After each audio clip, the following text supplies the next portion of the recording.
Hello friend, आपका स्वागत है आपके अपने यूट्यूब चैनल ऑनलाइन शिक्षण पर। दोस्तों, आप लोग ढांसू तरीके से जुड़ जाइए। पहले तो फटाफट लोग शेयर करें और बच्चे जुड़ जाएं, फटाफट शेयर करें। सारे बच्चे जुड़ जाएं और जो नहीं जुड़े हैं उनको जगाने की कोशिश करें और जोड़ने की कोशिश करें। आपके साथ ही हैं, आपको साथ लेके चलना है। फटाफट एक बार 1 मिनट आपको टाइम देते हैं, आप फटाफट शेयर कर दें जिससे कि सभी लोग जुड़ जाएँ। फटाफट फटाफट फटाफट शेयर कर दें। आप लोग देखें नहीं बेटा, फटाफट शेयर करें जिससे कि हम देख पाएँ कितने बच्चे जुड़ रहे हैं। फटाफट शेयर करिए, फटाफट शेयर करिए। चलिए, हाँ, हर हर महादेव का नारा लगाते रहिए, हर हर महादेव बोलते रहिए बीच बीच में और फटाफट शेयर करते रहिए भैया। ठीक है ना? चलिए चलिए चलिए चलिए चलिए, सारे बच्चे शेयर करेंगे, सारे बच्चे शेयर करेंगे जो जुड़ रहे हैं। फटाफट फटाफट। हाँ बच्चा, हाँ सुन रहे हैं आप लोग। शेयर करिए फटाफट फटाफट। हाँ, जितने बच्चे जुड़ रहे हैं शेयर करते रहें, शेयर करते रहें। ठीक, आप लोग के शेयर करने से हमें मोटिवेशन मिलता है बस, और कुछ नहीं मिलता है। ठीक है, 1 रुपया नहीं मिलता है, इतना ले लीजिए। बस हमें मोटिवेशन मिलता है, उसी मोटिवेशन के लिए बोलते हैं कि आप लोग लाइक करिए, शेयर करिए, बस। और कुछ भी नहीं मिलता है बेटा, आपको फ्री मटेरियल मिलता है। आप कहीं जा नहीं सकते, मतलब जाकर पढ़ाई नहीं करनी है आपको। आप घर में बैठिए, इस समय आपका टीचिंग वगैरह कहीं लगा होगा, टीचिंग करिए जिसका लगा है, अपना आराम से पढ़ते रहिए मस्त तरीके से। हो सकता है एग्जाम थोड़ा डिले हो, है ना, क्योंकि ये भी कुछ है क्लियर हो जाए तो होगा एग्जाम, जैसा कि हम लोग अपडेट दिए थे, आप लोग देख लीजिए। चलिए चलिए चलिए, आज हम लोग स्टार्ट करेंगे ऊष्मा का प्रभाव का लास्ट भाग है बेटा, लास्ट भाग है ऊष्मा का, लास्ट पार्ट है, तीसरा पार्ट कर लीजिए। इसके बाद हम लोग लाइट चैप्टर पे आ जाएंगे, प्रकाश वाले पे, उसको खत्म करेंगे बिल्कुल धांसू तरीके से। जो बच्चे संडे का टेस्ट नहीं देते हैं ना, तो सबसे बड़ा गलती करते हैं। संडे का टेस्ट दें और थ्योरी का जो क्लास है ना, मैथ का, रिवीजन करें। ठीक है, आप लोग के रिवीजन के लिए ही बनाया जाता है। सारे क्लासें प्ले लिस्ट में पड़ी हुई हैं। जो बच्चे बोल रहे हैं प्ले लिस्ट नहीं मिल रहा है, तो उनसे भैया रिक्वेस्ट करते हैं आप प्ले लिस्ट चेक करिए। ठीक है, हमारे शेर और शेरनी, आप लोग बिल्कुल क्यों ऐसा हो बोलते हैं कि प्लेलिस्ट नहीं मिलता? आपको प्लेलिस्ट मिलेगा बेटा, आप सर्च तो करें। ठीक है, चलिए हम लोग स्टार्ट करते हैं। अब देखिए, ऊष्मा का प्रभाव, effect of heat, effect of heat हमें पढ़ना है आज। ऊष्मा का प्रभाव बेटा, ऊष्मा का प्रभाव। ऊष्मा का प्रभाव ठोस में भी होता है, द्रव में भी होता है, गैस में भी होता है, तीनों चीजों में होता है। बस उसी तीनों चीज को देखेंगे हम लोग, किससे? अपने आम भाषा में, अपने घर के आसपास के चारों तरफ की चीजों को समझते हुए चलेंगे, आराम से फिर समझ में आएगा। सबसे पहले लिख लें, हेडिंग डाल लें, ठोसों का प्रसार। सबसे पहला डाल लें, ठोसों का प्रसार। ठोसों का प्रसार मतलब बेटा हो गया, मतलब हो गया एक्सपेंशन ऑफ सॉलिड। लिख सकते हैं आप, इंग्लिश में जिसको लिखना है लिख सकते हैं, एक्सपेंशन ऑफ सॉलिड। जिसको लिखना है इंग्लिश में लिख ले, जिसको हिंदी पढ़ना है हिंदी पढ़ ले, क्योंकि इंग्लिश में बुक, आपके बुक में लिखा है हेडिंग, हेडिंग सिर्फ इंग्लिश में लिखा है। अब देखिए स्टार्ट करते हैं बेटा। आप सामान्यतः देखे होंगे कि जब स्टील के दो ग्लास आपस में फंस जाते हैं तो उनको हम लोग क्या करते हैं? गर्म करके निकालते हैं ना। आप कभी थोड़ा सा भी अपने दिमाग से सोचे होंगे, अगर बचपन में आप देखे होंगे बेटा कि किसी छोटे डब्बे को ले लें, जैसे कि अगर हम बात करें, हमारे पास कुछ उपाय है तो हम आपको दिखाते हैं अभी कुछ प्रयोग करके। जैसे कि इसी हम को ले लेते हैं, देखिए जैसे ये हमारा क्या है, मार्कर है। मार्कर के में बेटा हम इसको ढक्कन को इसको खोल दिए। अब देखिए ये टाइट बंद हो जा रहा है ना, टाइट बंद हो जा रहा है ना। लेकिन अगर इसी को हल्का सा गर्म कर दें, मेटल का होता तो, अगर इसे हल्का सा गर्म करते हैं ना, तो इसका जो एलिमेंट है, जो परमाणु अणु है इसके अंतर्गत, छोटे छोटे चीजों से मिलकर बना है ना ये चीज, तो यह फैल जाता। फैलने के बाद टाइट नहीं बंद होता। कभी काल के आप घर में देखते होंगे, जो डब्बा होता है स्टील का, उसको बार बार खोलने से वो क्या हो जाता है? मिस हो जाता है ढक्कन। वो बिल्कुल ऐसे करो, अगर उसको उलट दो सामान भर के, ससुरा गिर जाएगा और सारे सामान नीचे आ जाएंगे। हो सकता है किसी घर में घटना घटी हो, थप्पड़ वप्पड़ भी खाया हो मम्मी के हाथ से हो, है ना। तो ऐसे घटना घटती है, हमारे तो हम भैया बहुत खाए हैं और खाते भी हैं अभी भी, ऐसी बात नहीं है। मम्मी का थप्पड़ मीठा मीठा होता है ना। खाना चाहिए सारे बच्चों को, है ना, खाना चाहिए मस्त तरीके से। अब देखिए हमने क्या किया, अब एक डब्बा ले लिया। अब इस डब्बे को ले लिया, मान लीजिए काफी बड़े मुंह का, काफी छोटे मुंह का है। हम एक रबड़ का गेंद ले लिए, उसमें रबड़ का गेंद ले लिए। रबड़ का गेंद तो छोटा हो सकता है, दबाएंगे थोड़ा सा ना, उसको दबा कर बेटा उसमें डाल दिए हम। रबड़ का गेंद ले लिए, एक बड़ा सा डब्बा है आपका, मान लीजिए स्टील का डब्बा है या फिर तांबा का डब्बा है, तांबे का मेटल का डब्बा कोई है। उसके अंदर हम क्या करिए, उसका मुंह छोटा है लेकिन उसके मुंह से थोड़ा सा बड़ा, जो कास्को का और जो गेंदे आते हैं जिससे हम लोग बैट बॉल खेलते हैं बेटा, वो गेंद आ गए। उसको हल्का सा पुश किए, दबाए और उसके अंदर घुसेड़ दिए जबरदस्ती। घुसेड़ने के बाद देखेंगे ऐसे उल्टे तो डब्बे से, मतलब कि गेंद गिरे ना, इस तरह से, मतलब कि डब्बा लें, डब्बे का मुंह छोटा हो। अब आप कुछ समय बाद उसको गर्म करेंगे, गर्म करते करते आपको एक स्थिति ऐसी मिलेगी बेटा, लेकिन गर्म करते रहिए, एक स्थिति आपको ऐसे मिलेगी ना कि डब्बे का जो मुंह होगा बेटा ना, फैल जाएगा और गेंद को आप ऐसे करेंगे तो अटका नहीं रहेगा, गिर जाएगा गेंद फिर डब्बे से। तो बेटा क्या हुआ, मेटल में प्रभाव हुआ, मतलब प्रसार हुआ, मेटल में कुछ प्रभाव पड़ा गर्म करने से।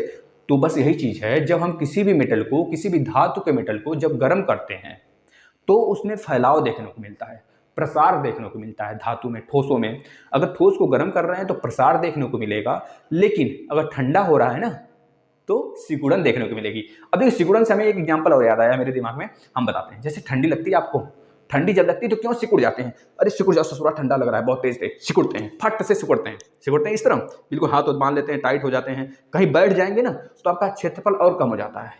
जब क्षेत्रफल एरिया कम रहेगा ना तो आपको ठंडी कम लगेगी, क्योंकि हवा पास नहीं करेगा आपके शरीर पे पूरे, जब हवा लगेगा तो ठंडी ज़्यादा लगेगी ना जी। तो बस यही चीज़ है बेटा कि जब आप सिकुड़ जाते हैं तो आपको ठंडी कम लगती है। जब आप फैल जाते हैं गर्मी के दिन में तो आपको, मतलब जब क्या होता है, लड़के तो गंजी उंजी निकाल देते हैं ससुरा, थोड़ा सा हीरोपंती बन जाते हैं, भैया आ जाओ, है ना, इस तरह बोलते हैं। अब क्या होता है, गंजी निकाल देते, मतलब गंजी पहने रहते हैं, और जो भी नीचे अपना चड्ढा उड्ढा पहने रहे उनको क्या होता है उस समय, कैसा चाहिए होता है माहौल, मतलब ठंडा माहौल चाहिए होता है बेटा। क्यों, क्योंकि उस समय उनको गर्मी लग रही है। अब वो सोच रहे कितना फैला लें, मतलब कि कितना हम अच्छे से फैल जाएं, हमारा सेल कितने अच्छे से फैल जाए जिससे कि हमारे शरीर के एक एक सेल को हवा लगे। तो उस समय जब हमको गर्मी लगती है तो हम क्या करते हैं, फैला लेते हैं शरीर को। बस वही चीज़ यहाँ पे भी है, मेटल में जब गर्मी लगेगी तो फैल जाता है, जब ठंडी लगती है तो सिकुड़न जाता है, सिकुड़ जाता है डब्बा। तो ये होता है बेटा ठोसों में प्रसार। आपको समझ में आया। एक सिंपल सा लाइन आप लिख लेंगे, हम बोल रहे हैं उसको, धातु के ठोस पदार्थ गर्म करने पर फैलते हैं तथा ठंडा करने पर सिकुड़ते हैं। इस चीज को लिख लीजिए। अब एक लाइन और लिखेंगे, गर्म करने पर ठोसों के आकार में वृद्धि होती है। वृद्धि को ही प्रसार कहते हैं बेटा, है ना, वृद्धि को ही प्रसार कहते हैं। ठोस को गर्म करने पर उनके आकार में भी वृद्धि होती है। दोनों लाइन लिख लीजिए। अब हम चलते हैं। देखिए ठोस में 3 प्रकार की प्रसार होता है। तीनों प्रकार के जो प्रसार है उसको हम लिखवा रहे हैं, आप लोग लिखते चलिए। पहला लिखेंगे रेखीय प्रसार गुणांक। रेखीय प्रसार ठोस में बेटा, ठोस की बात हो रही है सिर्फ, रेखीय प्रसार गुणांक। अब रेखीय प्रसार गुणांक क्या होता है सर? रेखीय प्रसार गुणांक का मतलब होता है बेटा, आप हेडिंग डालकर लिख लीजिए, किसी पदार्थ की एकांक लंबाई की छड़ की, किसी भी पदार्थ की एकांक लंबाई की छड़ का ताप अगर 1 डिग्री सेंटीग्रेड बढ़ाने पर उसमें जो होने वाली लंबाई में वृद्धि होती है वही होता है उस पदार्थ का रेखीय प्रसार गुणांक। बस इतना सिंपल सा लिख लीजिए। इसका फार्मूला लिख लीजिए। इसे हम रेखीय प्रसार गुणांक को अल्फा से दिखाते हैं। अल्फा इक्वल टू होता है बेटा, अल्फा इक्वल टू होता है डेल्टा एल अपान में, डेल्टा एल क्या है अभी हम बता रहे हैं, डेल्टा एल अपान में एल इंटू डेल्टा टी। ठीक है, डेल्टा एल जो होता है बेटा, डेल्टा एल को बोलते हैं हम लोग क्या, लंबाई में वृद्धि।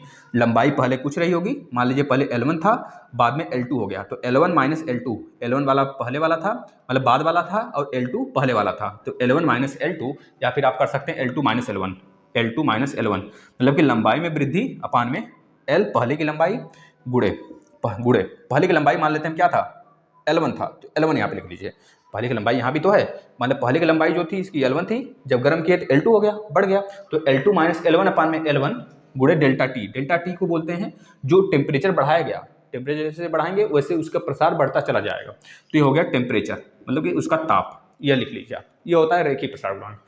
अब दूसरा होता है ठोसों में बेटा, जिसको बोलते हैं क्षेत्रीय प्रसार गुणांक। क्या बोलते हैं?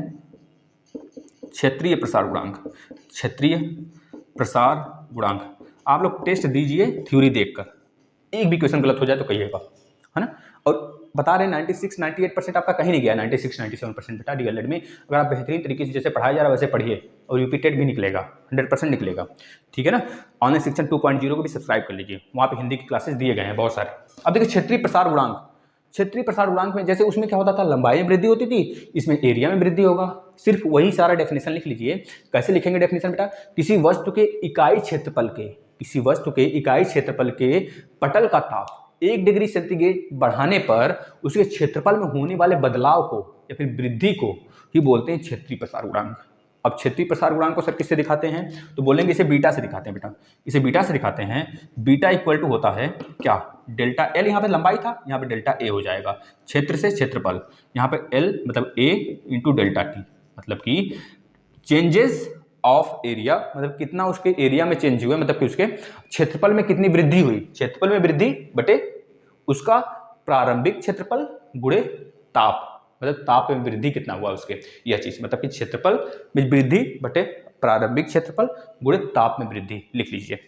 अब तीसरा चीज है, तीसरा बेटा आयतन, आयतन प्रसार गुणांक। आयतन प्रसार गुणांक ये क्या होता है सर, ये भी सिंपल होता है बेटा, ये भी सिंपल होता है। इसमें क्या होता है सर, इसमें बेटा आयतन में चेंजेस होते हैं, बस वही चीज वही फार्मूला होगा। इकाई आयतन के किसी पदार्थ का ताप, इकाई आयतन के किसी पदार्थ का ताप 1 डिग्री सेंटीग्रेड बढ़ाने पर उसके आयतन में जो चेंजेस होते हैं, जो बढ़ोतरी होती है, वही होता है उस पदार्थ का, ठोस का आयतन प्रसार गुणांक। बस उसे हम दिखाते हैं गामा से, इसको बीटा से, इसको गामा से दिखाते हैं।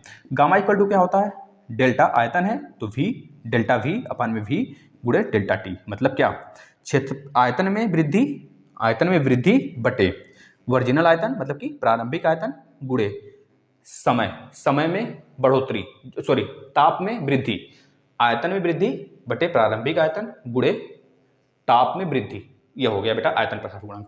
यह ठोस द्रव गैस तीनों अवस्था में होता है बेटा। यह जो रेखीय प्रसार गुणांक हो गया, क्षेत्रीय प्रसार गुणांक हो गया, आयतन प्रसार गुणांक हो गया, ठोस द्रव गैस तीनों अवस्थाओं में होता है। इसका अगर पूछ दे इसका रेशियो बताइए सर, इसको अल्फा से दिखाते थे, रेखीय प्रसार गुणांक अनुपाते क्षेत्रीय प्रसार गुणांक अनुपाते आयतन प्रसार गुणांक। इसका सर रेशियो क्या होता है, तो बोलेंगे 1:2:3। मतलब क्या सर निकला, अगर हम रेखीय प्रसार गुणांक को देखें बेटा ना, 1 डिग्री सेंटीग्रेड ताप दें रेखीय प्रसार गुणांक बढ़ाने के लिए, तो 1 डिग्री सेंटीग्रेड दें तो 1 अनुपात में बढ़ेगा यह, और 2 अनुपात में यह बढ़ेगा, 3 अनुपात में यह बढ़ जाएगा।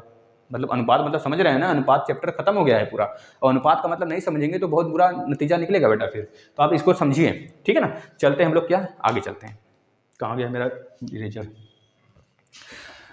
समझ में आ रहा है तो आप एक बार चक्कर शेयर करिए, अपने उन साथियों को बताइए भैया कि यहाँ पे क्लासेस चलते हैं, आप हर जगह प्रचार प्रसार कर सकते हैं, क्योंकि आप ही से चैनल बनाए बेटा।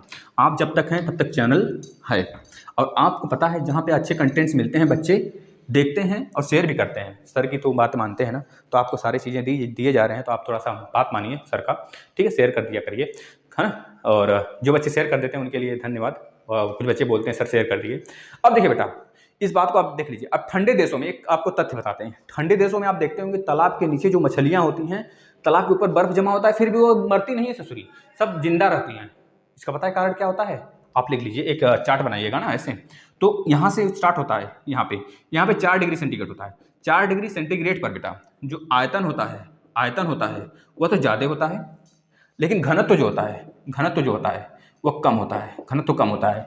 किसी भी पदार्थ का 4 डिग्री सेंटीग्रेड तक गर्म करने पर, 4 डिग्री सेंटीग्रेड तक टेम्परेचर होने पर उसका आयतन, ठोस जो पानी का आयतन होगा बेटा ज़्यादा होगा और घनत्व कम होगा। इसका मतलब क्या, अगर बर्फ को हम पानी पे छोड़ दें ना तो बर्फ तैरता रहता है, जो चीज़ तैरता है, जिस द्रव में तैरता है उस द्रव से उसका घनत्व कम होता है तभी वो तैर पाता है, अगर घनत्व ज़्यादा होता है तो डूब जाता।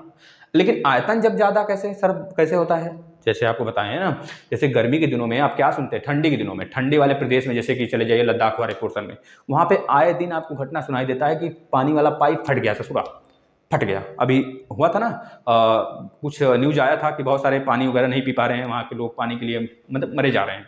तो वहाँ पे सरकार पानी की उपलब्धता पहुँच की थी वहाँ तक, है ना, तो हमारे टैंकरों द्वारा। वहाँ पे क्या हुआ था बेटा, यही काम हुआ था, जो पानी की पाइप है ना, पानी के पाइपों में बर्फ जम गया। जब बर्फ जम जाता है, पानी तो चल रही है नॉर्मल तरीके से, लेकिन बर्फ जम गया तो बर्फ का आयतन बढ़ गया।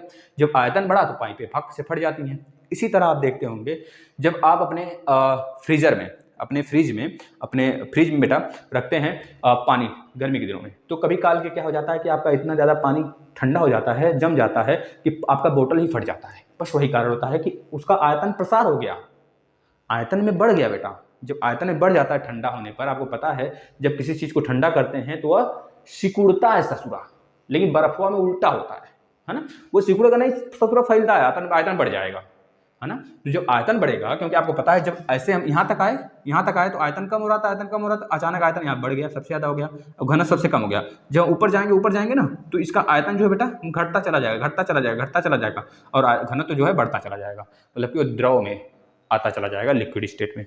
ये बातें क्लियर हुई। अब देखिए मछली वाली कहानी। ठंडे देशों में तालाब की जो पानी होती है बेटा, ऊपर जमने के बावजूद भी मछलियाँ जिंदा होती हैं। क्यों?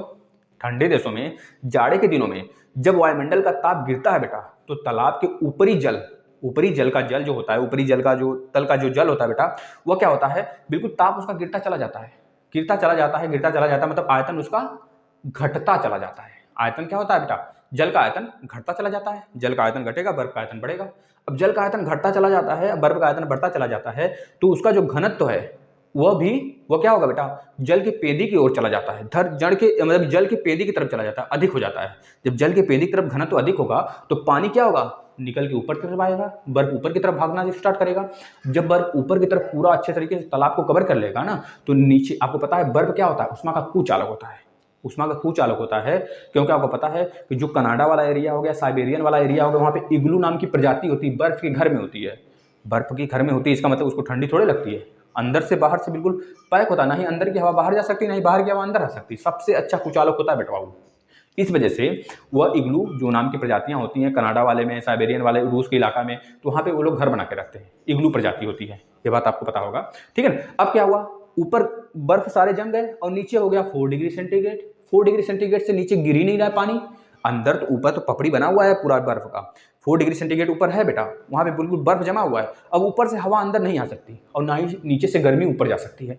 जब नीचे से गर्मी ऊपर नहीं जा सकती है तो नीचे वाला जो जल है ना, वो बिल्कुल 4 डिग्री सेंटीग्रेड के नीचे नहीं जा पाता, 4 डिग्री सेंटीग्रेड के नीचे नहीं जा पाता। इस वजह से बेटा वह जल जल ही रहता है, बर्फ नहीं बनता है, और इस वजह से मछलियाँ जिंदा होती हैं। बात क्लियर हुआ? अब यही कारण है। अब हम आगे चलते हैं, थोड़ा सा 1 मिनट देख लेते हैं वीडियो सही चल रहा है कि नहीं, आप लोग कहीं जाइएगा नहीं।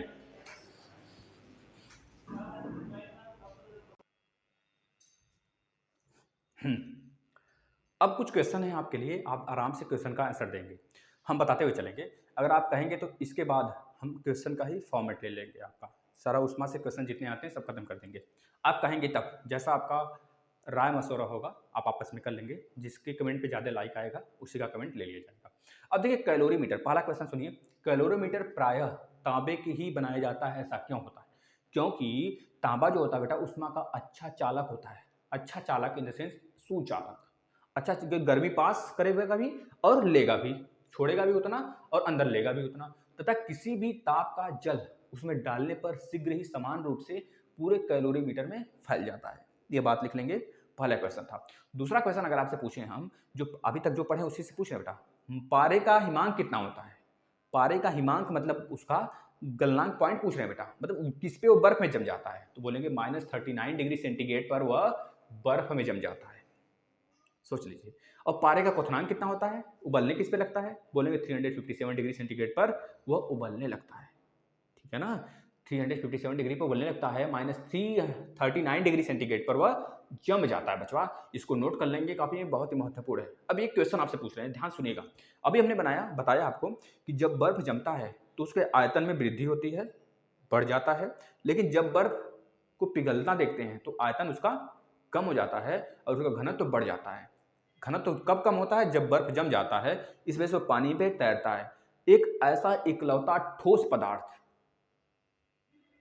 एक ऐसा इकलौता ठोस पदार्थ है, जैसे पानी का ठोस बर्फ, अगर हम बोलें मान लीजिए तांबे को पिघला दें, तांबे को पिघला दें और तांबा का एक ठोस पदार्थ ले लें, तो तांबे के पिघले हुए जो पिघला हुआ जो द्रव अवस्था है तांबे का, उस पर तांबे का अगर ठोस अवस्था तैराएंगे ना तो डूब जाएगा। लेकिन इकलौता एक ऐसा आपका द्रव ही है, द्रव का जो घनत्व मतलब द्रव का जो ठोस रूप है बर्फ बेटा, वो इकलौता ऐसा है जो कि अपने ही अणुओं पे तैरता है, मतलब जल का ही बना ठोस बर्फ, बर्फ अपने जल पे ही तैरता है। एक इकलौता इकलौता ऐसा है बेटा, इसको नोट कर लेंगे आप कॉपी पे। अब देखिए 9 लीटर अगर जल ले लें बेटा, उसको जमा दें, बर्फ का आयतन दे दें, तो कितना हो जाएगा, तो बोलेंगे 10 लीटर हो जाएगा, 1 लीटर से थोड़ा बढ़ जाएगा, है ना, तो बोलेंगे 1 लीटर बढ़ जाएगा, 10 लीटर हो जाएगा। इसका कारण होता है बर्फ का जमने पर आयतन में वृद्धि होती है और घनत्व में कमी होती है, इस वजह से तैरता है बेटा। एक और क्वेश्चन लास्ट, जब किसी कांच के बोतल में पानी भरा जाता है और उसे बंद कमरे मतलब कि बंद कर जमा दिया जाता है या फिर फ्रीजर में रख दिया जाता है, ससुरा जम जाता है, तो बोतल टूट जाता है। अभी तो बताए थे कि जो ठंडे प्रदेश में पाइपें पानी वाली फट जाती हैं, ठीक है, मछलियाँ जिंदा कैसे रहती हैं, तो यही सब कारण है बेटा, आप इसको बता सकते हैं, क्योंकि पानी जमने पर फैलता है बस, ठीक है ना। अब चलिए हम चलते हैं द्रव के प्रसार गुणांक पे। द्रव एक्सपेंशन ऑफ लिक्विड, अभी तो एक्सपेंशन ऑफ हम ठोस पढ़ रहे थे ना, सॉलिड पढ़ रहे थे, अब द्रव का भी वही हाल है बेटा। आप जानते हैं कि गर्म करने पर द्रव में भी प्रसार होता है, प्रसार होगा मतलब कि फैलेगा, जब फैलेगा बेटा तो ठोस की भांति द्रव भी गर्म करने पर फैलता है तथा ठंडा करने पर सिकुड़ता है, लिख लीजिए, अर्थात द्रव में भी प्रसार बिल्कुल ठोस जैसा ही होता है बेटा। जैसे पृष्ठ तनाव आसंजक बल, ससंजक बल। आसंजक बल जो होता है विपरीत विपरीत पदार्थ में होते हैं। ससंजक बल समान समान पदार्थ में होता है। पृष्ठ तनाव, जब आप गिलास के पानी लेते हैं सारा पानी अड़ा देते हैं फिर भी एक एक बूंद टपकता रहता है, पृष्ठ तनाव के कारण होता है। ठीक है, ये सारे बहुत कारण है बेटा, है ना। तो सारी चीजें आप ये सब गुण है उसके द्रव के आप लिख सकते हैं। गैसों का प्रसार, गैसों का प्रसार क्या होता है सर? गैसों का प्रसार बिल्कुल सेम है, ये भी ठोस जैसा इसका भी हाल वही है। जैसे ठोस और द्रव फैलते हैं प्रसार करने पर, मतलब गर्म देने पर, बिल्कुल ये भी फैलेगा, एक्सपेंस होगा।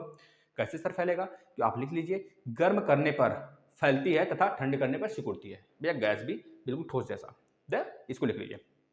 अब देखिए बेटा, एक बेस्ट एग्जांपल हम आपको देते हैं। जब घर पर कोई ठंडे के दिनों में प्रोग्राम होता है, कोई ठंडी दिनों में वाली प्रोग्राम हुआ, शादी ब्याह का माहौल हुआ, बर्थडे वगैरह हुआ, तो आप क्या करते हैं, देखते होंगे जो हलवाई है ना, वह आपके सिलेंडर को उठाता है ससुरा और गर्म पानी में रख देता है। क्यों?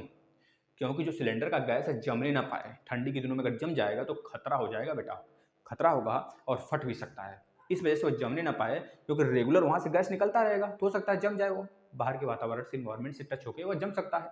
इस वजह से वो जमने ना पाए, इस वजह से उसको गर्म पानी में रखते हैं और उसमें प्रसार होता रहता है, प्रसार फैलता रहता है गर्म कारण। जब फैलेगा तो कहाँ से जमेगा? आराम से खाना बनाएंगे सब हलवाई और आप लोग खाएंगे मस्त तरीके से। ठीक है ना। अब देखिए उष्मा का संचरण। अब उष्मा का संचरण बेटा तीन तरह से होता है, तीन तरह से होता है। पहला एक एग्जांपल ले लेते हैं हम। उष्मा का स्थानांतरण कहिए या फिर संचरण कहिए, बात सेम है ना। अब देखिए उष्मा का संचरण करते हैं हम लोग कैसे, देखिए एक एग्जांपल लेते हैं। आप ले लीजिए दो छड़ ले लीजिए, दोनों का माप समान हो, दोनों का घनत्व समान हो, दोनों का आयतन समान हो, जिससे कि हम बाद में डिफरेंस कर सके। अब दोनों का आयतन, दोनों का घनत्व समान है तो एक छड़ को पूरा गरमा दीजिए, दूसरे छड़ को लिए रहिए। अब जो ठंडा है गर्म वाले छड़ के पास हटा के रख दीजिए। कुछ समय बाद, जो कुछ समय हो, अब कुछ समय बाद आएंगे ना तो देखेंगे दोनों छड़ों का जो ताप है ना बिल्कुल इक्वल हो जाएगा। क्यों? क्योंकि उसमें फ्री इलेक्ट्रॉन होते हैं बेटा, फ्री इलेक्ट्रॉन के कारण आपस में टच में रहते हैं। सारी उष्मा जो है आपस में दोनों इक्वल कर लेते हैं, क्योंकि धातु है ना, धातु है, इस वजह से आपस में इक्वल करेंगे। एक दूसरा टुकड़ा जो होगा गर्म वाला, वह ठंडे वाले टुकड़े को अपना हीट जो है स्थानांतरण कर देता है। तो इसी को बोलते हैं उष्मा का संचरण या फिर उष्मा का स्थानांतरण। दोनों का टुकड़ा का जो ताप है वो बराबर हो गया। अब यहां से चलते हैं, उष्मा का संचरण कितने प्रकार से होता है सर? तो बोलेंगे तीन प्रकार से होता है ससुरा। कौन कौन सा होता है? लिख लीजिए। पहला जो होता है बेटा, पहला उष्मा का संचरण जो होता है कंडक्शन यानी कि चालन विधि से होता है, चालन विधि होती है। दूसरा क्या होता है सर? दूसरा लिख लीजिए कन्वेक्शन। कन्वेक्शन मतलब संवहन, संवहन विधि से होता है। हम सब बता रहे हैं, आप ध्यान सुनते रहिए। जो तीसरा होता है सर, तीसरा क्या होता है सर? तो बोलेंगे विकिरण। विकिरण यानी कि रेडिएशन बेटा, विकिरण, विकिरण। एक मिनट देखिए, हम अगर गलत लिख देते हो ना मात्रा वगैरह तो थोड़ा माफ़ किया करिए, बस थोड़ा सा हमारा मात्रा वगैरह कमजोर है, तो बाय द वे अगर माफ़ करेंगे आप तो बहुत अच्छा रहेगा। चालन, संवहन, विकिरण तीन तरह से होता है बेटा। अब चालन क्या होता है सर? चालन, इसमें उष्मा का एक अणु, उष्मा का एक अणु से दूसरे अणु में गर्माहट जाता है, कह लीजिए उष्मा का स्थानांतरण होता है। क्योंकि इसमें इलेक्ट्रॉन फ्री होते हैं बेटा। जब इलेक्ट्रॉन फ्री होंगे तो ठोस में अधिकतर यह होता है, क्योंकि बोला जाता है जो चालन होता है, कंडक्शन होता है, केवल ठोस में होता है। हमको केवल ठोस में ही देखने को मिलता है, क्योंकि ठोस के जो इलेक्ट्रॉन होते हैं, धातु के जो इलेक्ट्रॉन होते हैं बेटा, आपस में बंधे होते हैं। जब उनको हीट दिया जाता है तो आपस में एक्सपेंड होते हैं फटाक से।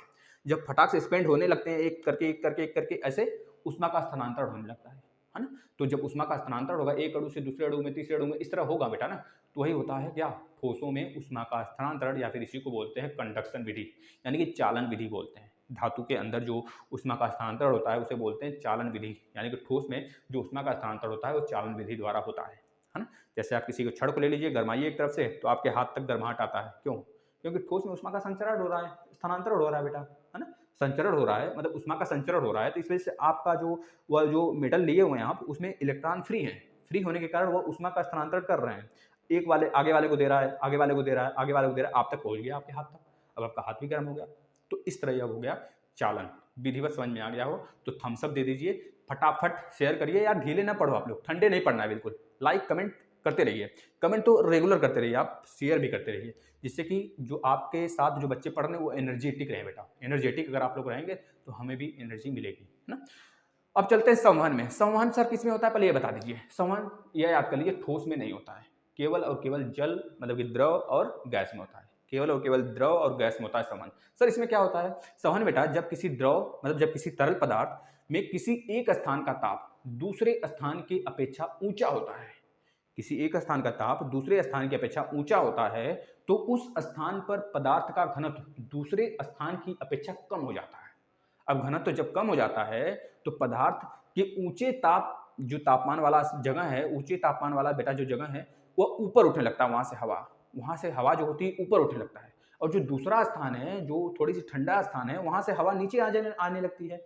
जब नीचे आती है, स्थान लेने लगती है, तापमान वाले का स्थान लेने लगती है, तो उस समय क्या होता है, यह प्रक्रिया तब तक चलती रहती है बेटा, जब तक कि पूरा का पूरा पदार्थ एक विधिवत, एक समान टेम्परेचर पर नहीं आ जाता है। अब इस पूरे प्रक्रम को ही बोलते हैं हम क्या? संवहन बोलते हैं। फिर से एक बार समझिए, जब एक दूसरा स्थान है, एक पहला स्थान है। पहले स्थान का जो ताप है बेटा काफ़ी ज़्यादा ऊँचा है ना? और यहाँ का ताप जो है काफ़ी नीचा है। जब ताप ऊँचा हुआ, तो घनत्व तो क्या होगा? कम होगा। जब घनत्व तो कम होगा, तो जो नीचा वाला ताप है, यहाँ पे ठंडी हवाएँ हैं, ठंडी हवाएँ अपना जगह लेने लगेंगी। ठंडी हवाएँ हमेशा नीचे होती हैं, रोशनदान ऊपर बनाया जाता है। क्यों? यही कारण होता है कि जो हम साँस लेते हैं, गर्म हवा निकालते हैं, है ना? वो ऊपर से निकल जाए, पास हो जाए और ठंडी हवाएँ खिड़की के माध्यम से, दरवाजे के माध्यम से अंदर आ सकें। जब ठंडी हवाएँ अंदर आती हैं, तो बस इसी तरह जो निम्न ताप वाला जगह है, वह लेने लगा, जो गर्म हवा ऊपर उठ गया, तो नीचे वाला जगह लेने लगा। अब ये क्रिया तब तक चलता रहता है बेटा, जब तक कि इधर वाला तापमान, जो निम्न वाला है और ऊँचा वाला है, दोनों बराबर ना हो जाए। और यह हमेशा रेगुलरली आपके एनवायरनमेंट में होता रहता है बेटा। ठंडी के दिनों में, गर्मी के दिनों में, संवहनी मौसम में, जब लू चलता है, उस समय बहुत तेजी से होता है। और इसी क्रिया को पूरा बोलते हैं संवहन क्रिया, है ना? याद कर लेंगे, इसे संवहन बोलते हैं। आप एक सिंपल सा एग्जांपल ले लीजिए। जैसे आप कभी टोप में दूध गरमा रहे हो या फिर चाय गरमा रहे हो, चाय बना रहे हो, वैसे चाय वगैरह बिल्कुल मस्त बनाते हैं हम भैया। कभी पीना होगा तो आ जाइएगा, अपने हाथ से पिलाएंगे बना के, लेकिन पैसा जरूर लेंगे, क्योंकि पढ़ाते हैं तो पैसा नहीं लेते हैं बचवा, उस समय पैसा लेंगे हम, क्योंकि मेहनत करके बनाएंगे ना। चाय लगाएंगे, चीनी लगाएंगे, अदरक लगाएंगे उसमें, है ना? और कल लीजिए गैस भी लगाएंगे अपना, तो सब कुछ लगाएंगे तो पैसा तो लेंगे भैया, पैसा लगेंगे ना। क्योंकि यहाँ पे खर्चा नहीं करते हैं, सिर्फ आप शेयर कर देते हैं, हमको मोटिवेशन दे देते हैं, हमारा काम हो जाता है। लेकिन वहाँ पे तो पैसा लगाए कर बनाएंगे तो पैसा तो लेंगे ही आप लोग से। स्वादिष्ट बनाएंगे, आप लोग टेस्ट करिएगा, बार बार आएंगे, बार बार आपका पैसा खर्च होगा, ठीक है ना? देखिएगा। चलिए, कभी मिलना होगा तो मिलेंगे, जरूर मिलेंगे। लेकिन अब यहाँ पे देख लीजिए बेटा, एक एग्जाम्पल देख लीजिए। आप चाय गरमा रहे हो टोप में, टोप में जब चाय गरमा रहे हो, तो आपको पता है जो पतीली है बेटा, है ना, जिस पतीली में आप चाय गरमा रहे हो, जल गरमा रहे हो, वो संवहन विधि से, देख रहे हैं, उसमें बुलबुले टाइप में बनने लगते हैं, बुलबुले टाइप में। उस समय क्या होता है, यही भूमिका होता है, बिल्कुल सेम भूमिका होता है, यही सारा संवहन का ही रूल होता है, ठीक है? जो आपका जल है, वहां पे ताप बढ़ जाता है। जब ताप बढ़ के ऊपर उठता है, तो जो निम्न ताप होता है, उस ताप का जगह लेने लगता है। ये क्रिया तब तक चलता रहता है, जब तक आपका पूरा जो पानी उड़ न जाए। पानी उड़ने नहीं देते हैं आप, बीच में ही बुता देते हैं, क्योंकि उड़ जाएगा ससुराल तो कहाँ बचेगा, हमारा गैस भी खत्म हुआ, पानी भी उड़ गया। तो इसे ही बोलते हैं बेटा संवहन। आपको पता हो जाना चाहिए संवहन क्या होता है ना? बिल्कुल विधिवत तरीके से बताए हैं। जिस बच्चे को समझ में आ गया, एक बार हाँ लिख देगा, सर समझ में आ गया, है ना? और हमारा थोड़ा पढ़ाने का स्टाइल थोड़ा सा अलग है, तो उससे भी अगर आपको खुशी मिलती हो, अच्छा लगता हो, तभी बताया करिए। अब एक लास्ट है विकिरण। विकिरण आप देखते हैं जनरली आपके एनवायरमेंट में होता है, जो धूप होता है ना, विकिरण के कारण ही ऊपर से नीचे आता है बेटा, है ना? विकिरण के कारण ही ऊपर से नीचे आता है। इसका कारण देख लीजिए, रेडिएशन बोलते हैं इसे, रेडिएशन। विकिरण मतलब रेडिएशन होता है बेटा। प्रत्येक वस्तु प्रत्येक समय अपने ताप के कारण ऊर्जा का सतत रूप से उत्सर्जन करती रहती है, तथा साथ साथ अपने ऊपर आपतित ऊर्जा को अवशोषित भी करती रहती है। इस उत्सर्जन ऊर्जा को विकिरण ऊर्जा अथवा उष्मीय ऊर्जा कहते हैं। बात क्लियर है? अब देखिए, जो ब्लैक बॉडी होता है वो सबसे ज्यादा एनर्जी स्टोर करती है, जो व्हाइट बॉडी होता है वो सबसे ज्यादा एनर्जी को रिफ्लेक्ट करती है। इसी वजह से गर्मी के दिनों में हम लोग, मम्मी लोग बोलती हैं कि अपना काला कपड़ा ना पहने, मतलब गाढ़े रंग का कपड़ा ना पहने, नहीं तो फिर पसीना होगा और घनौरी वगैरह, दाने वगैरह स्किन पे निकलने लगते हैं। और ठंडी के दिनों में लोग बोलते हैं कि काले कपड़े ज़्यादा पहने। काले कपड़े पहनने से क्या होगा, जो सारी ऊर्जा रहेगी आपका शरीर से बाहर नहीं जा पाएगा, और एनर्जी जो इन्वायरमेंट में रहेगा, धूप वगैरह, वो आपके स्टोर हो जाएगा आपके कपड़े में और आपको गर्माहट देगा। और ठंडी के दिनों में हम लोग सफ़ेद कपड़े नहीं पहनते, इस वजह से, क्योंकि जो रिफ्लेक्शन होगा ना वो ज़्यादा होता है, समझ रहे हैं? ज़्यादा होता है, इस वजह से हमारा जो शरीर होगा ठंडा बना रहेगा। तो ठंडी में ठंडे कपड़े पहनने से क्या फ़ायदा, गर्म कपड़े पहनेंगे ना। और इस वजह से गर्मी के दिनों में हम लोग सफ़ेद कपड़े पहनते हैं, जिससे कि जो लाइट आती है सफ़ेद पे गिरती है तो वो रिफ्लेक्ट हो जाती है और हमको क्या होता है, गर्म से, धूप से बचाती है। इसी तरह आप छतरी देखते होंगे, जो धूप वाली छाता होती है बेटा, ऊपर तो काला होता है और नीचे व्हाइट होता है। ऊपर काला, इस वजह, सॉरी उल्टा बोल दिया, ऊपर सफ़ेद होता है और नीचे काला होता है। ऊपर जो सफ़ेद होता है वह जो प्रकाश की लाइट आती है ना सन की, उसको रिफ्लेक्ट करने के लिए होता है, और जो नीचे काला होता है ना, वो ठंड को बनाए रखने के लिए होता है, कि अंदर की गर्मी, मतलब अंदर का जो माहौल ठंडा बना हुआ है बाहर न जा पाए, और ऊपर से जो गर्मी आ रही है वो ऊपर ऊपर रिफ्लेक्ट हो जाती है। इस वजह से जो गर्मी वाली छतरी होती है, उसके ऊपर वाले पर्दे पर व्हाइट होता है और नीचे वाले पे काला होता है बेटा। बात समझ में आ गया? काला कोई बोलते हैं ब्लैक बॉडी, जो कि एनर्जी तो ले लेता है ससुराल, लेकिन बाहर नहीं जाने देता है ना?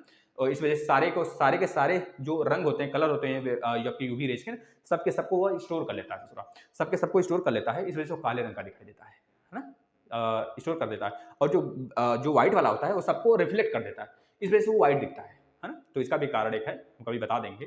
और ये आपका वीडियो मतलब चैप्टर इसी में क्लोज होता है बेटा, ये चैप्टर इसी में क्लोज होता है। एक बात हमको बता देंगे आप, जो सन की लाइट होती है, सन की लाइट वो अर्थ पे कितने समय में आती है, कितने समय में आती है आपको पता है? 8 घंटे 30 मिनट, 8 घंटे 30 मिनट में। 8 मिनट का मतलब 8 गुणे 6, 8 6 48, 8 मिनट 20 सेकंड लिख लीजिए, 20 सेकंड।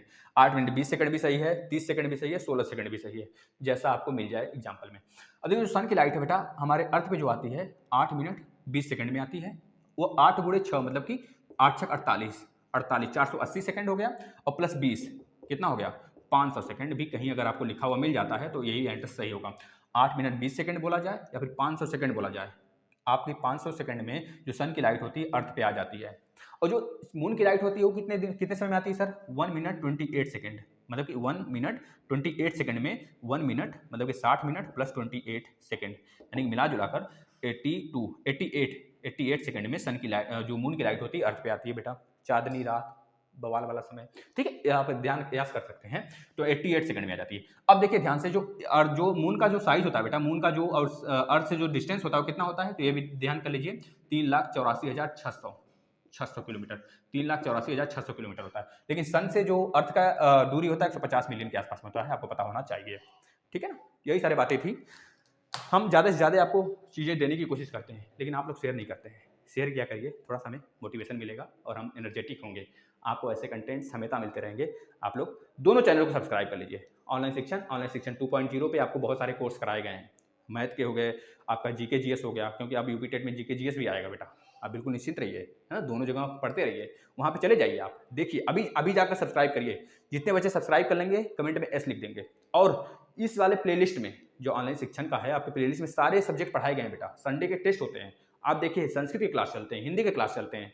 अब साइंस के क्लास बिल्कुल खत्म होने के कगार पे हैं, हम कंप्यूटर स्टार्ट करेंगे बिल्कुल जल्द ही, ठीक है ना। आप निश्चिंत रहिए, पढ़ते रहिए। धन्यवाद।